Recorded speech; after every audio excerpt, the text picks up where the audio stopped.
Damn, son, where'd you find this?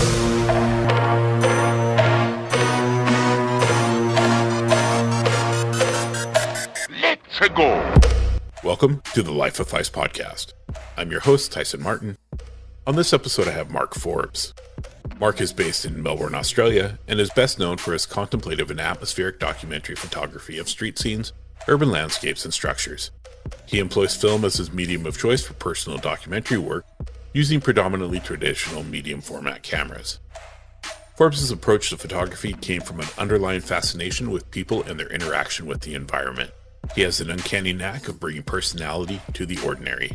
Forbes' debut monograph, Collected Memories, was published by the German publisher Hatje Cantz, shortly after printing a book signing event was held at Paris Photo 2023. The book was also a shortlisted finalist at Photo 2024 for the Australian and New Zealand Photobook of the Year.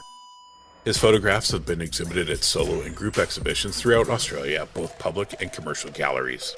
Mark was the winner of the Gamma Grant in 2019 for the Best Color Photograph, a two-time winner of the Optics Photographic Award in 2020 and 2024, second place at the IPA Awards in the Analog Fine Art category in 2022 and 2024, the runner-up of the Heads On Portrait Award in 2021, and has been a finalist in many renowned art prizes.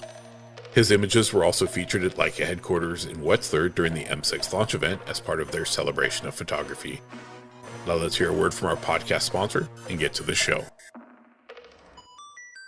The Life of Phys Podcast is led by Harlow. Harlow is on a mission to empower creators to elevate their creativity with lighting kits made to last and built to inspire. These lights are bold, beautiful, and powerful because Harlow believes that your lights deserve to be seen. To learn more, follow them on Instagram at Harlow Creators or online at www.harlow.com. And don't forget to use our discount code Tyson10 to save 10% on your order.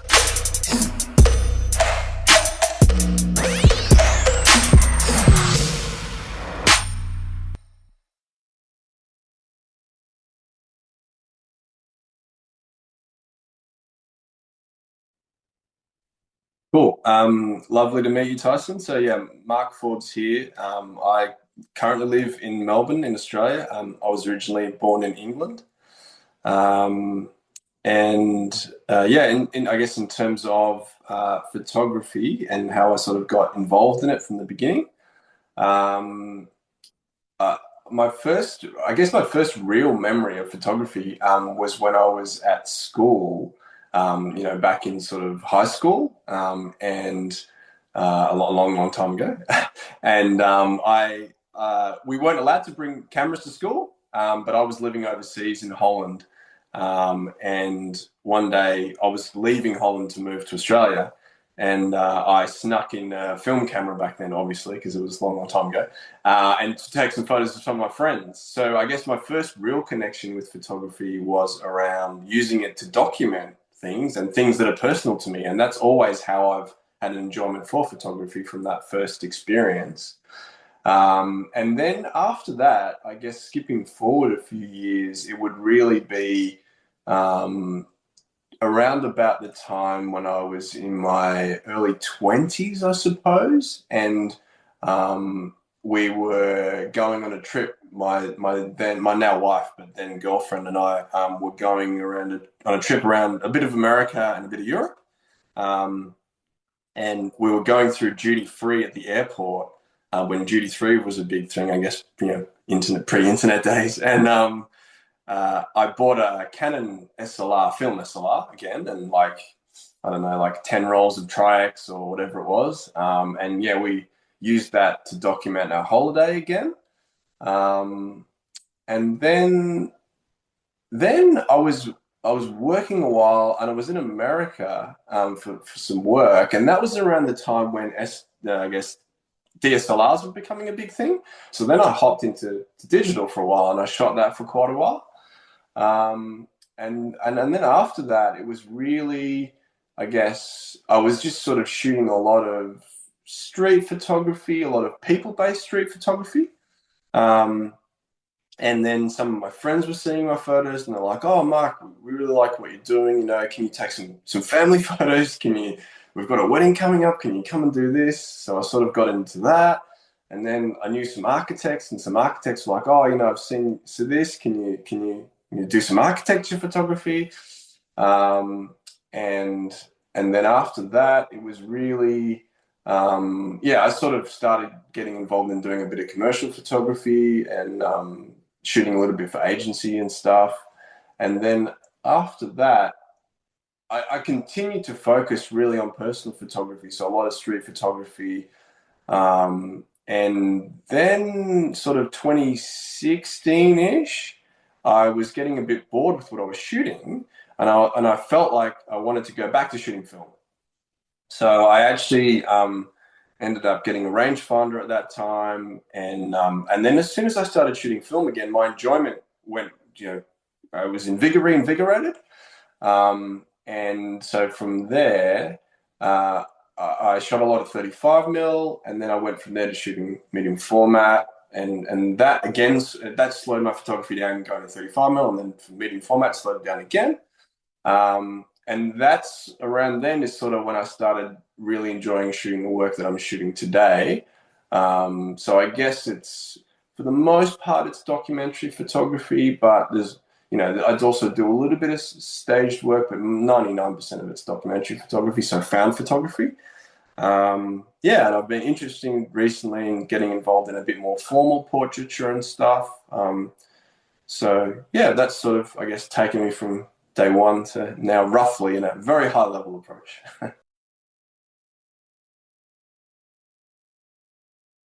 First and foremost, I love the Todd Heido print behind you. I'm a huge Heido fan. Huge. Yes. That is the print that's on the cover of House Hunting. It is, yeah. And that one's a signed. It's a poster, but it's signed, yeah. Oh, man. So that one is actually, it's number 95 out of 100, and it was printed when he presented at Photo Paris in 2021. So yeah. Nice. Yeah. Nice. That's super. I mean, there's something about his work that just speaks to me every time I see it too. Like I said with yours, when I see your image, I know that it's a Mark Forbes image. It's not, it's one of those things. Like, I just had Joe Picara on, and he is a indigenous photographer out of Colorado. He works closely with 50 Cent, the rapper. Yeah, he's part of the G Unit Films crew.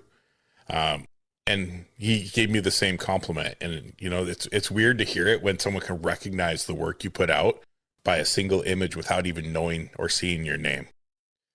You, Todd Heido. Yeah, you're right. It's a massive compliment. Like when someone says that to you, and a few people have previously, it's lovely to know that you've been able to nurture a style that is recognizable. So now you shoot mainly film now, correct? Yeah, I do. I do for my personal stuff, and then for commercial stuff, I've also got digital. But yeah, for what you will see on social media and my website, yes, correct. Nice.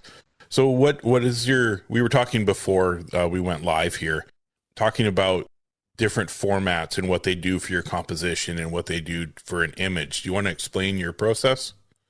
Yeah, sure. So I guess obviously, when I was starting out, it would have been all 35mm, and then when I went to digital, it was originally all same 35mm equivalent, so 2/3 ratio, and I really enjoyed that for a long time, and I thought, and it was all pretty much always landscape, occasionally portrait as a shot needed, but pretty much landscape.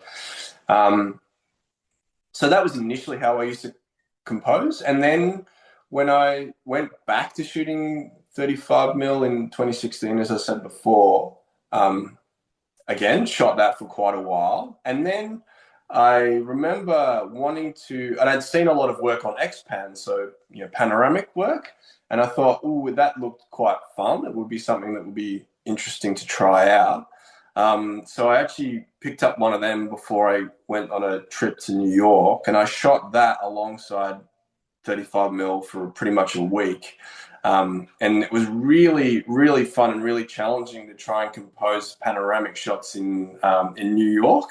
It was so much fun. Like, obviously, you need to consider the full width of the frame, and then having that when you're trying to do that in such a busy place as New York. And I'm also very OCD about my backgrounds and my framing and trying to get clean lines. So it was really challenging, but also really fun at the same time. So I did that for a while, maybe 2 or 3 months, not in New York, but when I came back as well. And then I realized that I didn't find that composition.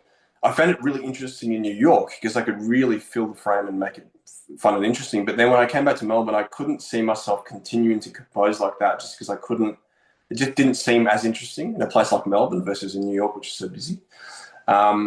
So I actually, got rid of that. And at that time, I picked up a Rolleiflex, so a square TLR. And until that point, I was sort of looking at square and I thought, square's really boring. It doesn't look interesting. But I thought, I want to see what I can do if I can try and compose a square. So I got it and I shot it for a while and I actually found it quite enjoyable and interesting. And then I managed to get a very good deal on a Mamiya 7, so a 6.7 rangefinder. And I shot that pretty much exclusively for maybe a year. And I just found the difference between 2/3 versus 6.7, just that slightly squarer rectangle, to be something more aligned with what I enjoyed to shoot and compose in. It just made it feel, the shots felt more expansive and had more room and more breadth to them. So I did that for about a year. And then one day I was like, I've got this Rolleiflex, maybe I'll go out and give it a go again. And then literally I picked it up and started shooting in it. And from that day, years ago, I just found squares are just the most enjoyable way for me to compose. And just for me, something this geometrically and aesthetically, and I guess maybe even mathematically somehow, it all seems to fit so nicely in a square when things just seem to click when I'm looking at them. So most of the time in my bag now, it's a square camera, the Rolleiflex, and the 6.7, the rangefinder. And I find sometimes because the Rolleiflex is a TLR and you need to compose at waist level, it gives you a different perspective on things. So there are some things that I enjoy shooting from an eye, and therefore you need that rangefinder. But I find most of the time I just prefer a square. That's a great way to explain all the different and why you choose what works for you. I mean, everybody has a different perspective, right? Yeah, of course. Or carrying the two bodies because you like to shoot one at eye level and one at waist level. That's amazing. And just going back to you in the beginning saying old, I got you by 6 years, so, got to watch that old stuff. Apologies. So you have a book out that you just released recently. Yes. It's called The Collected Memories. Yes. How long did it take you to put that together? Yeah, good question. So it's funny you say that. I think in the introduction, I said it's 5 years work, but when I actually, and that's what it says. And then after the fact, I was looking at the dates. It's shot across 6 years. So a little bit of inaccuracy there. But so it's about 5 to 6 years from about 2018 to about 2023. Yeah, because it was published in the end of 2023. So a long time. Which is actually how I enjoyed it at the start. When I started shooting the images that are now in the book, I didn't have a concept of a book in mind. It was just, I'm going out and literally taking photos that for me are inspiring and interesting. And then when I got sort of 3 years into the process, I felt like this concept of the book and the images in it felt cohesive to start putting together. And I continued to shoot. So I guess that's the sort of how the timeline of it all evolved and developed. And that process of me not initially having a concept of something, but just shooting what I enjoy tends to be how I do a lot of things, except if I've got a project that I'm directed to shoot, obviously. But so I tend to follow series by pulling them together organically and then arranging them after the fact. And I know some photographers don't. They shoot very intently. I shoot intently for the photo, but not intently necessarily for the series, and then collaborate and create after. I do the same thing. When a lot of people will plan out a shot, they saw the light hit a certain area at a certain time. I just grab my camera and go. Yeah. I find things that catch my eye and interest me, and that's my subject for that moment. Absolutely. I shoot digital, so I get 2 or 3 shots real quick. I'm off to find something new. So it really, I mean, either way works great. No matter what way you put it, putting a book together is not an easy feat. Yes. I deal with myself personally. I deal with imposter syndrome. So I look at work and I'm like, oh man, this is horrible. I could do so much better. And then people are like, oh, we really like that. One of our favorite photos you've ever done. And I still look at it and I still am super hard on myself. How was the whole process of getting the book put together? Yeah, it was definitely challenging, but definitely enjoyable. So I actually, the real seed for the book began when I was in America, actually in 2020, and I was at a portfolio review session in Houston, and I was showing my work to various galleries and various publishers. And one of the reps from the publisher that I got the book through was there at the show, and she saw my work. And obviously, as you're showing your work, like I showed my work to other publishers, and neutral feedback or no, I don't think so, which is fine. Like you're always going to get that. But then when I showed it to this one specific person who connected with the work, she's like, oh yeah, look, I think there's a book here that we can make. And from there, it was really, the process was sort of send them through, not a finished book at all, like just a concept for the book, and not even the images, like 20 images. And then when they felt that there was something strong enough there, they said, yeah, okay, we can go ahead and continue the process. So it was very much early days conceptual in terms of getting agreement to go ahead and make it. Yeah. So start to finish, from deciding you're going to do a book with this publisher to the process. How long did it take once that process started? Yeah, that would have been mid 2020. And then obviously that's when COVID was closing the world down. So that put us slower on everything, which is actually fine because it allowed me to continue to photograph and continue to add images. And I wasn't in any big hurry to get it done. And I, as you may see from my photography, I'm very much a perfectionist, and I'm basically OCD in terms of my framing and the way that I want things to lay out and that sort of stuff. So I didn't want to rush things to put something out just because I could. I wanted it to be literally as good as I felt that it absolutely could be before I put it out into the world. So that slowed everything down as well. But in terms of a timeline, it probably would have been, I then went and met with the same lady again in early 2023. And then we had it printed by just before Parry Photo, actually. So it was printed in October 2023. And then, there was like a book signing at Parry Photo. So that would have been in November 2023. So that was the first time books were on the shelves, yeah. Such a cool process to see. I like that. Well, I'm kind of OCD and a perfectionist. But what I really like about your images as well, besides the color profiles that you have from the film stocks and things that you like, but I notice a lot of old, abandoned, broke down, beat up type of scenes. And that's what I love. I drive where I live. We have a lot of farms with roofs of barns collapsing, old tractors just dying in a field, cars in ditches. Yeah. And I love capturing. Lately it's been old RV trailers. Okay. That are just turning green and they're starting to rot away. But there's just something about old. It makes me think of a story for each image I take. Well, why is this here? I wonder what that story is and how it got here. And why is nobody using it still? This could have been good. You start asking all these questions and it just brings so much more life to the picture.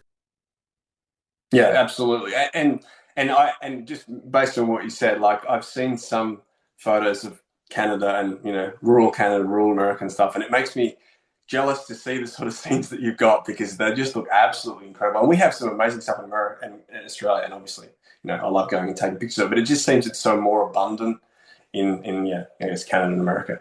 But you're absolutely right. Like my in terms of what I enjoy, the scenes that I enjoy photographing, it's very much things that have 20 years, 30 years, 40 years of history, and some sort of patina to the scene, and, you know, things that people can relate to. Like I don't really have any interest in photographing new things because there's no history and no stories and you know, that behind them. So I really love going out and hunting scenes that, you know, have weathered the test of time and, you know, have got history and story to them.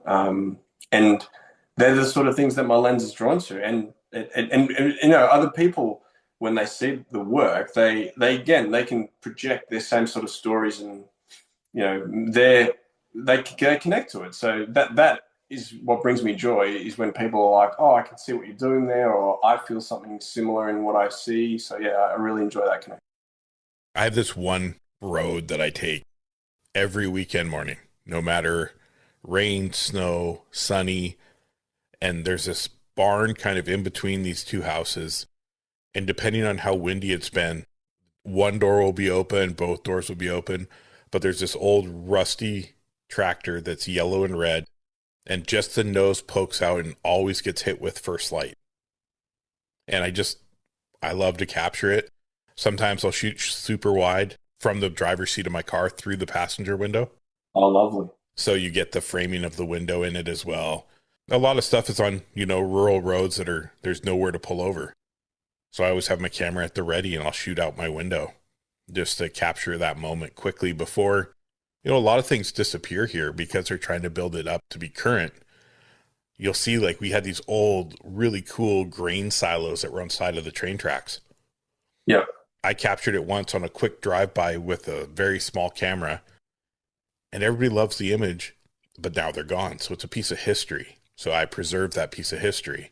Yeah. So that's kind of a project I'm going to work on this year, is I'm going to try to preserve the things that are going to disappear in our town.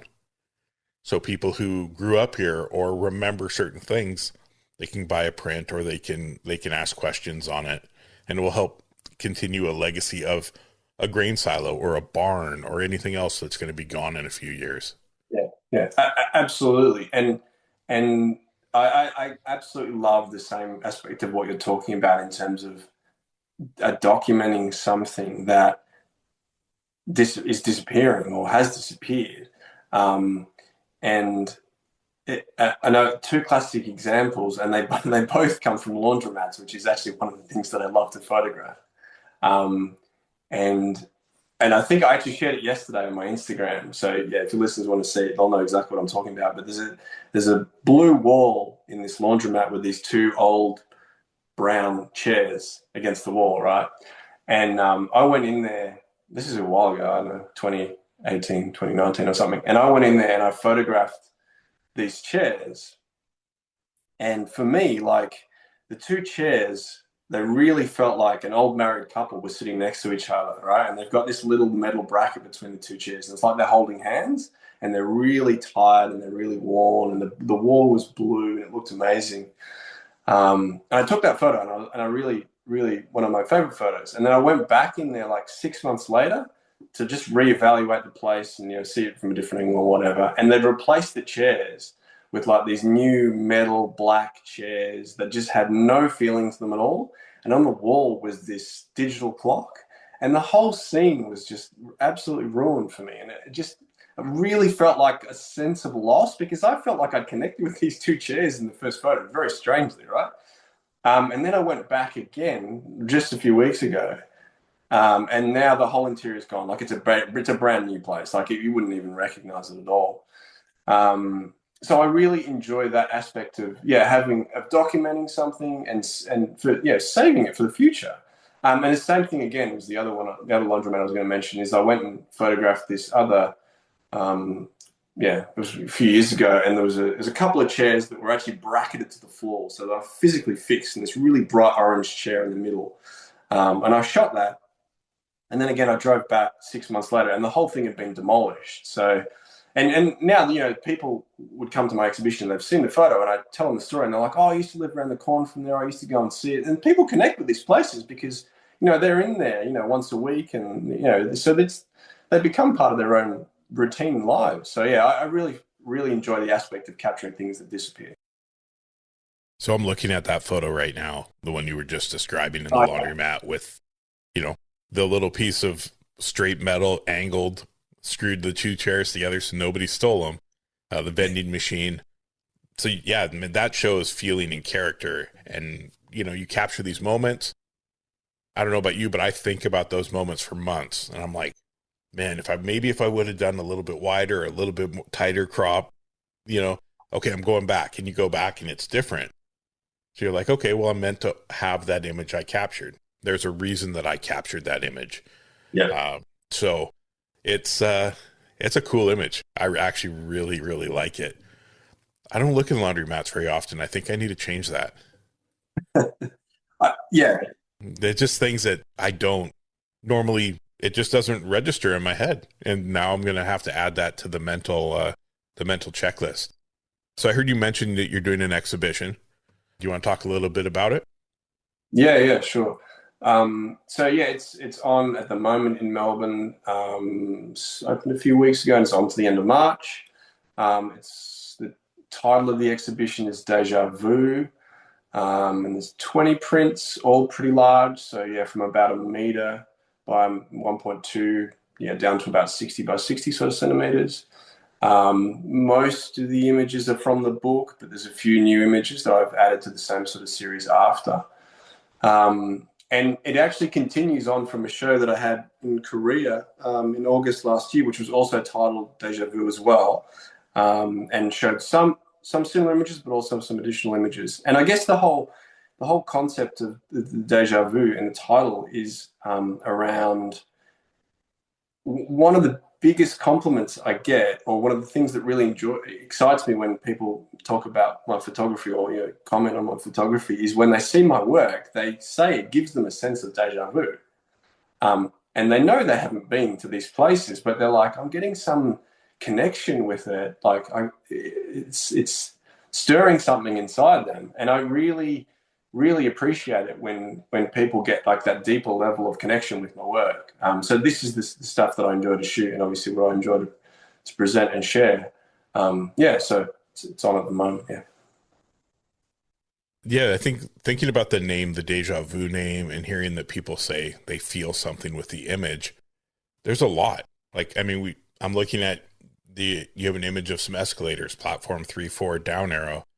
I mean, anybody who's been to a subway or up here, the SkyTrain station or a train station, that's going to revoke a memory, maybe bring up a trip they took by their grandparents or something. It's going to really bring out that moment. So do you do solo expeditions regularly? Is this something you try to make consistent, or is this something you plan over a few years and then come back out with something new?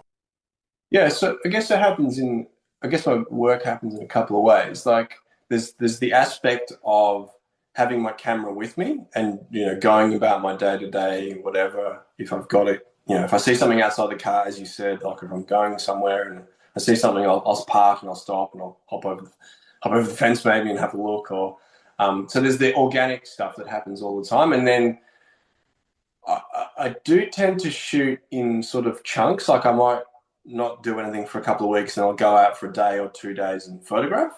So there's that aspect to it. And then obviously I'll plan specific photo trips, like what I was talking about before in terms of going to America. And then, when I was in Korea, and then I went to Japan for 2 weeks after that and shot a bit of a series over there. So it's dedicated to a specific project. But again, when I'm there away from the house doing those sort of longer trips, it is really very much organic again. Like I'll have, in a day, I might have 3 or 4 spots that I might go to or want to go to, but 99% of my photos will happen on the way between those spots.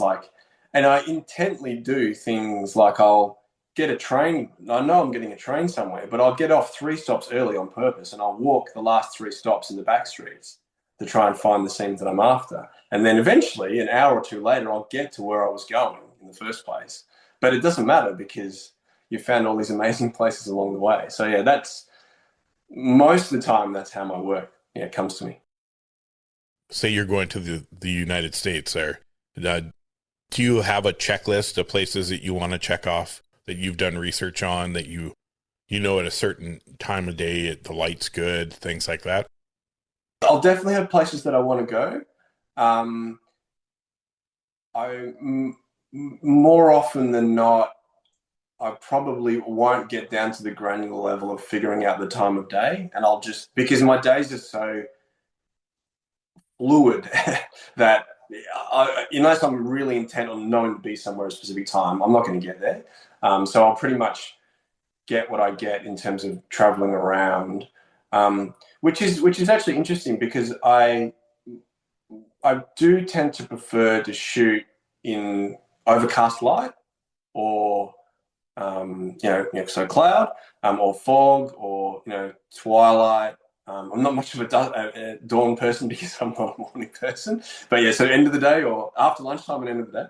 But when you're on a trip and if you're in a certain place, you can't be there for too long, so you're going to get what you get. So sometimes I'm forced to shoot in bright sunlight because that's just what you get.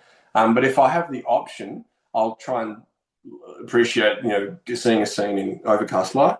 But yeah, go back to your original question.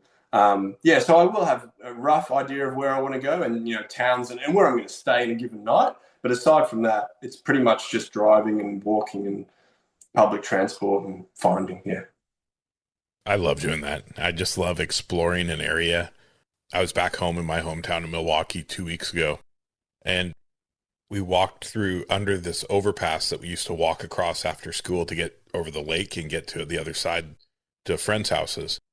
And I've probably walked this place a million times in my childhood, but this time it was overcast. It was kind of moody out, and all the metal structure holding up the train trestle was rusted and just gross looking, but it had this sign with graffiti all over it. And I stopped and looked at it, and I'm going to click a picture and just see. I feel like there's something here. I'm not quite sure. I clicked the picture and I absolutely loved it.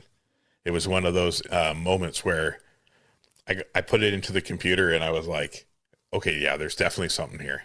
And I love those little surprises on a trip when you're just walking around and something just really calls you in. And when you take the photo, you look, well, I look because I don't shoot film. I don't have that kind of patience. I look on the back of the camera and I'm like, okay, yeah, there's something there. And then you walk on, for me, it was a week before I even looked at it when, I got home, put it in, and I was like, oh, I like this. I was able to, you could see all the textures and just the gnarliness of the rust. Yeah. Those moments to me are what makes photography so important to my own personal mental health.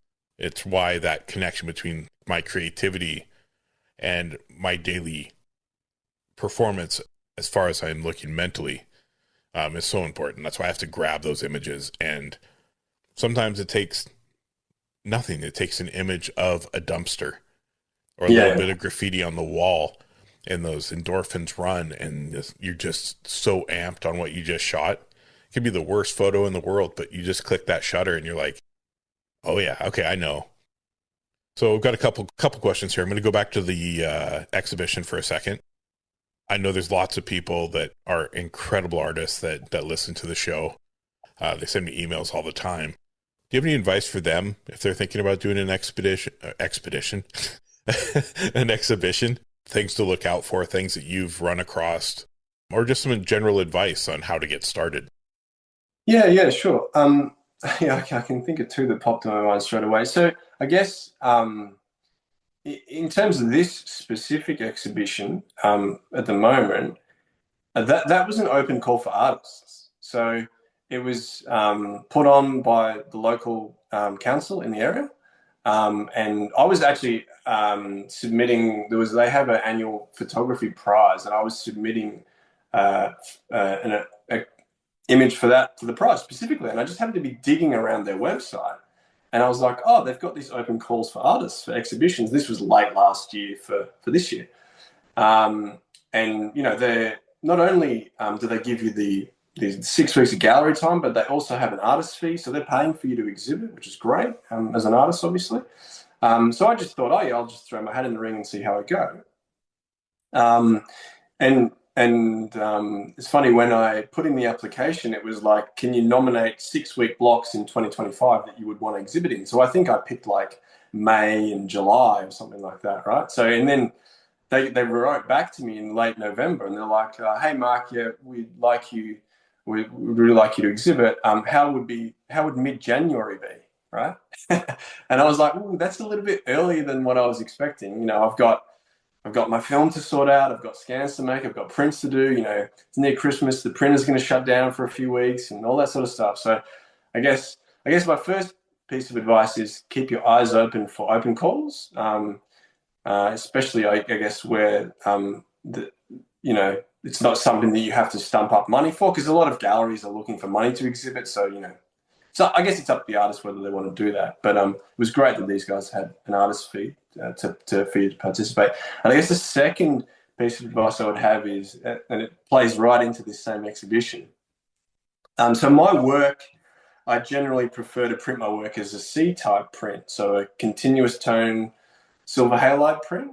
So not an inkjet print, I guess. There's C-type, continuous tone, and then there's inkjet, which is probably most people these days print inkjet.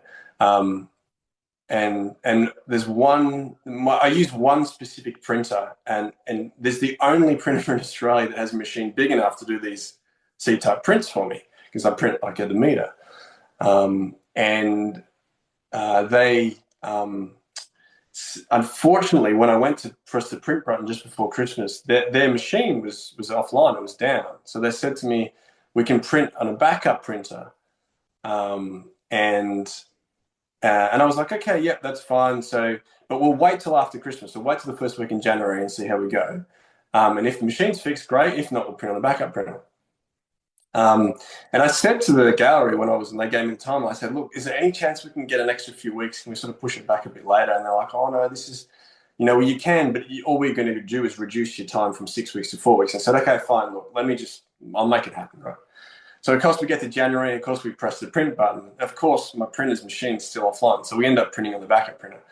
When I got the prints through, they weren't up to scratch. They weren't what I felt like I wanted to print. So I was then stuck with, the hanging was on the Tuesday. It was on the Saturday before the Tuesday, and I didn't have prints that I was going to put on the wall. So I was, of course, scrambling 2 days before the show on the Monday, trying to get before the hanging to get new prints made, and I was running around on the internet calling people, sending files, and of course the printers were busy because they just opened after Christmas. So I guess my other piece of advice is, as much, and I tried as much as possible, but of course, Murphy's Law, everything happened as it didn't want to.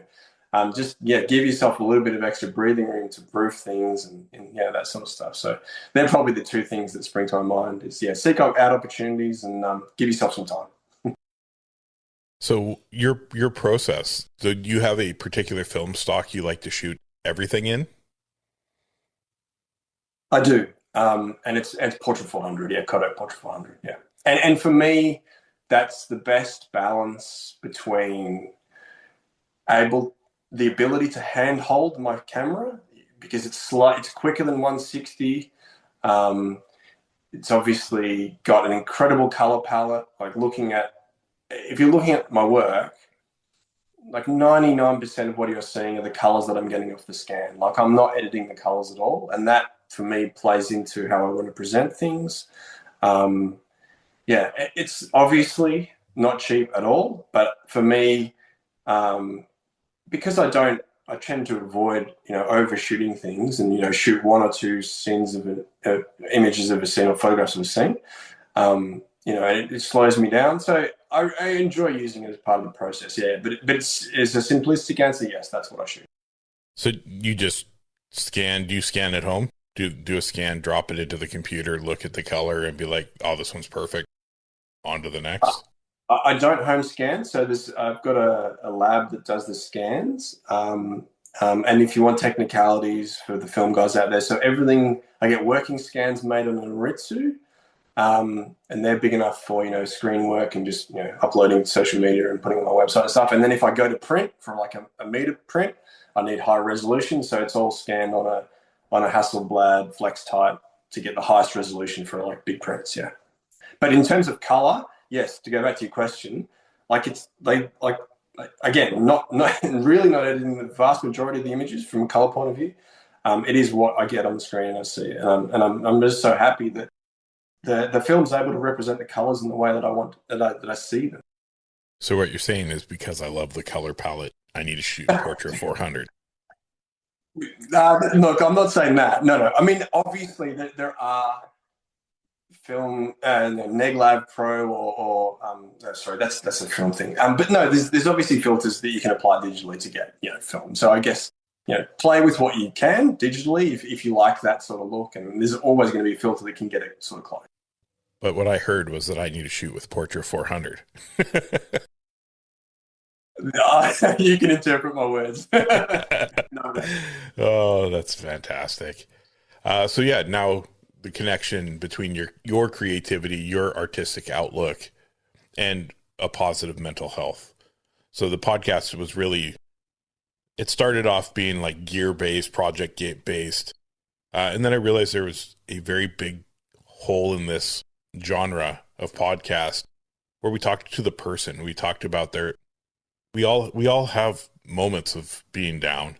So I tried to figure out how to incorporate that into the show and hearing different people's perspective. I mean, it's been a game changer for me personally. It's helped me deal with some of the things I have in my past that I'm still trying to process, but it also helps the listeners really get to know you. When you have those moments of feeling down or imposter syndrome or the stresses of trying to get a show and the print's not being ready on the Saturday before. How big of a role does your creativity and you being out with your camera play in your day-to-day mental health? Yeah, I think that's a great question, Tyson. And I don't think I've been interviewed quite a few times. I don't think anyone's asked me that sort of thrust of question before. I think it's a great question. There's a few things I can talk about this. So I guess for me, I think photography is crucial to my mental health. Like, it's absolutely key. I have had issues with anxiety and depression for a long time, and it's something that I'm manage as best that I can. And I'm even though this is a podcast, I guess because I'm a photographer, I'm much more of a visual person creatively than a speaking person. I'm quite an introverted person, and I guess that probably comes out in my photography. Maybe it does. And I think that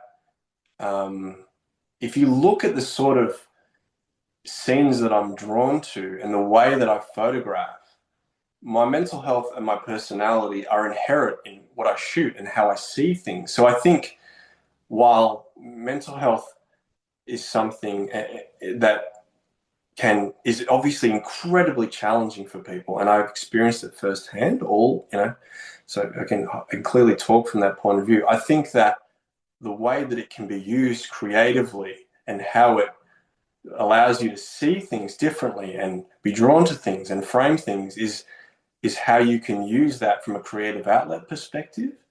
And I think one of the things that I absolutely want to mention that has been key to my mental health and my managing it from a positive point of view has been the use of meditation and mindfulness.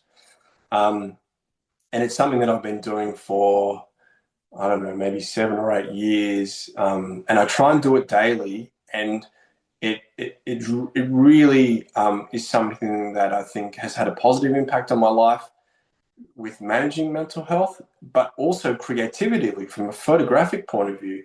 I find that the more that I'm able to get into this routine of using that as a daily tool or a regular tool consistently, I've found it have a positive impact in my photography. So if there are people out there on the podcast that haven't tried it before, I'd highly recommend, giving it a go. And it doesn't need to cost anything. There's free resources that you can find and use. And it's something that takes patience and time, but I genuinely believe that of all the things that I do, it's something that has had a positive impact on my life. So hopefully that is able to sort of tie it together. I'm happy to continue if you've got any other questions. You were mentioning that you hope that, your personality comes out in your photos. I'm very introverted myself. I'm very comfortable alone, which if you ask my wife, that's probably one of the things she doesn't like about me is because I'm very comfortable by myself. So she's always like, oh, you can just leave and you'll be comfortable. I'm like, that's just who I am. But what I see too in some of these photos, On my right-hand screen here, I have two screens in front of me. I have your images up, but a lot of your images show that introverted solitude. That's what I see, is there's just this very peaceful solo person. I look at them and I'm like, I could be comfortable there forever. You know, that's what I feel. Where some people who are extroverted may look at them and be like, I don't get it. Yeah. So I can really read that part of you in every image that you're putting out on social media. You know, I'm sure the images, I would love to see them printed huge. That would be, those colors must just pop. Yeah. You said something that I was gonna comment on.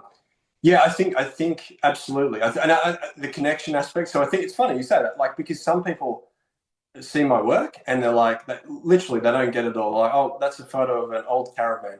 This is a photo of some dirty chairs, and you're right, they don't connect to it. But then other people completely connect to it. So maybe it is that underlying personal connection from someone coming through, and then to go to your second point about seeing the images printed big. It's funny you say that because, and part of the reason why I enjoy shooting, I guess, high res film, or if people want to shoot, medium format digital or whatever, and it gives you the ability to be able to print big.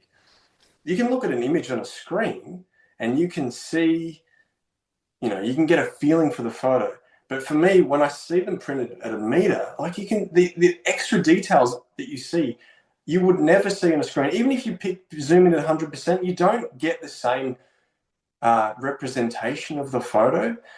So that's part of why I enjoy printing big, is for people to be able to see the details that I'm shooting medium format and high res for, specifically to see. And I'd urge any photographers that, and I'm sure a lot of the people listening, they do print their work, which is great. But I'd encourage people who haven't printed their work before to do it and add a bit of scale to see how it changes your feeling for the image, and the gravitas and the weight that it has when it's printed large is quite incredible. I just picked up a Canon Pixma Pro 200 photo printer. I've been putting photos in 36 image batches, and I'm just going to print them on 5x7s and put them in photo albums, just for a way to capture and remember a moment. So that image I was telling you about that I captured in my hometown, if you hop over onto my Instagram, it's the very last image I posted. I love it. It has that same feeling, right? It has that same, it's me. I'm a little broken, but I'm still holding something up. I'm still strong enough to do it, but I'm cool by myself. Like, you can move on. That's kind of what I feel in that image. So it's a cool connection that I feel to, maybe that's why I found your work and I'm like, man, I really enjoy this, because I felt the same. I felt those connections to the image that you posted. Yeah. This journey finding artists like yourself and, Rob Han, who you mentioned, when I was speaking with Rob, he was talking about his book, Diesel Fried Chicken. And I just absolutely I just couldn't stop laughing. I thought that was the best name ever. And he's like, oh, it was just a sign on the side of the road. And I'm like, what? That's where I came up with it. There was a sign that it was a gas station, and the signs were next to each other. It said diesel and fried chicken. Yeah. Do you have any other words of wisdom that you can share with people who have been in this industry for quite some time or just getting into it? Just about your journey. Why it's important to stick to a path or find what you love and just really put your all into it. Yeah. I think we sort of, it goes back to what we said at the start in terms of, I think you mentioned that you like to shoot a few different topics, a few genres and stuff. And as I said myself, I used to do exactly the same thing. And for me, my enjoyment in photography came back to me when I went to, again, when I said 2016, when I went back to shooting film, when I was trying to do something different. And I guess the main thing I would say is that shoot what your heart tells you want to shoot, like, because at the end of the day, if you love to photograph something and you're doing what you love, it's going to show in the final result. So I guess spend the time doing things that you love, and that for me is probably the key.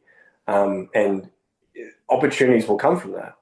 So, you know, if you're a car guy, shoot cars and shoot car racing, and I'm sure that's what people do, you know, and just focus on that, and especially, I guess, with social media and you know, the internet allowing you to reach the whole world, like it allows people to niche down and focus on what they really want to love. I'm not saying you want to be a jack of all trades. If you enjoy that, great. And if you know, that's another way to niche too, is that's actually what you enjoy doing. So continue to do it.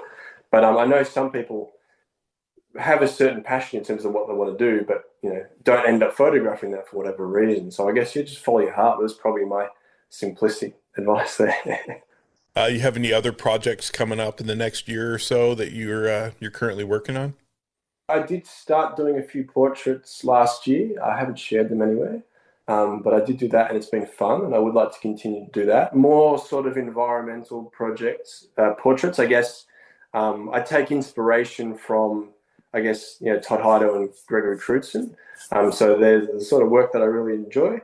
I did start to shoot a project in Japan, as I mentioned, sort of late last year. I'd like to go back and continue that. So, yeah, they're probably the two things that come to mind. But I guess other than that, it would just be, you know, continuing to organically meander and find what I find. Yeah. Amazing. Where's the best place for people to find you? Yeah, you can find me on my website. So Mark, M-A-R-K, Forbes, Forbes.com.au. And then on social media, at Instagram, I'm at _Mark Forbes _. And then the same on Threads. And then apparently I hear Blue Sky's a new thing, so I might be joining that. But yeah, well, I'm sure people can find me. Blue Sky's good except their search function, and it's my biggest complaint about that app. It's very hard to find people if you don't know their name. You can't, you know, you type in street photography and it's kind of just not really there. So if you know the person's handle, it's really easy to find. And the images are nice. The community's great. I love community building. That's why I do what I do. I really want to build a community of people that are willing to work together, offer advice, share war stories, help others through those moments that they're going to run into, where someone else in the group has already been through it, so they have the advice. Yeah. One other thing I was going to say is, and along community building, one more app I forgot to mention actually is Photo app. Have you heard of that one? New one that's coming out. Yeah. So I think they're in the final stages of beta. I think they're going to go live in a couple of weeks. On there, you can find me just at Mark Forbes. There's no underscores. I'm on there as well. So at Tyson. Oh, awesome. So I think, it'll be cool to see how that goes. They've spent a lot of time. There's a very small crew. So yeah, shout out to them, and I wish them all the best and good luck. I'm looking forward to seeing what you put out. I look forward to adding you into my wall of fame. I love photo books. It's even cooler when it comes from the artist.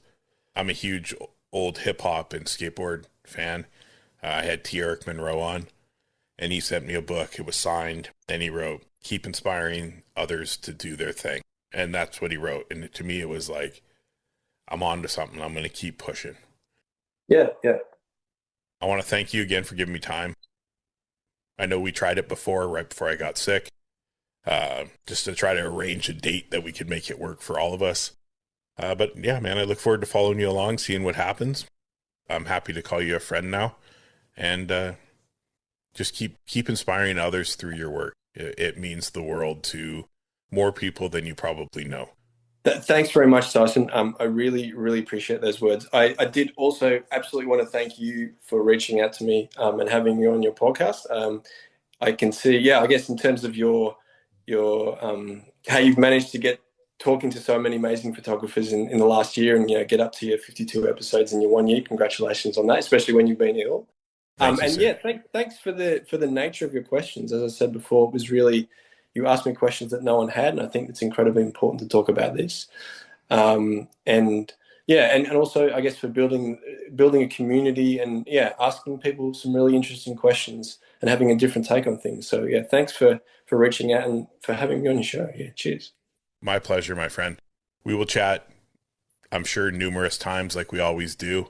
If you're ever make it over to the west coast of Canada, please let me know. If I ever make it to Australia, I will let you know, and we can make things happen. I got lots of cool places. I could show you some pretty cool old rustic stuff that's going to be gone in a few years. I'll book my tickets next week. Perfect. Let's do it. All right, sir. Well, you enjoy the rest of your day. I know it's bright and early in the morning there. Like I said, I look forward to receiving your book. It's even more extra special. It's coming directly from you. That means more to me than anything, because that's our connection. And I will continue to be your biggest fan on all the socials.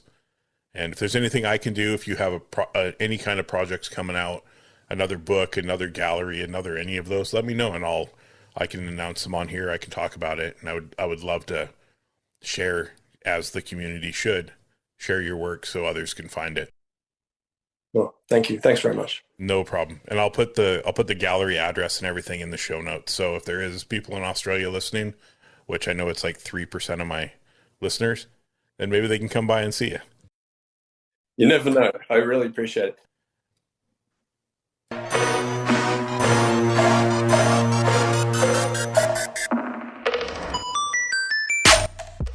Thank you for tuning in to another episode of the Life of Phys Podcast. I hope you've enjoyed our show, and don't forget to subscribe and leave us a review.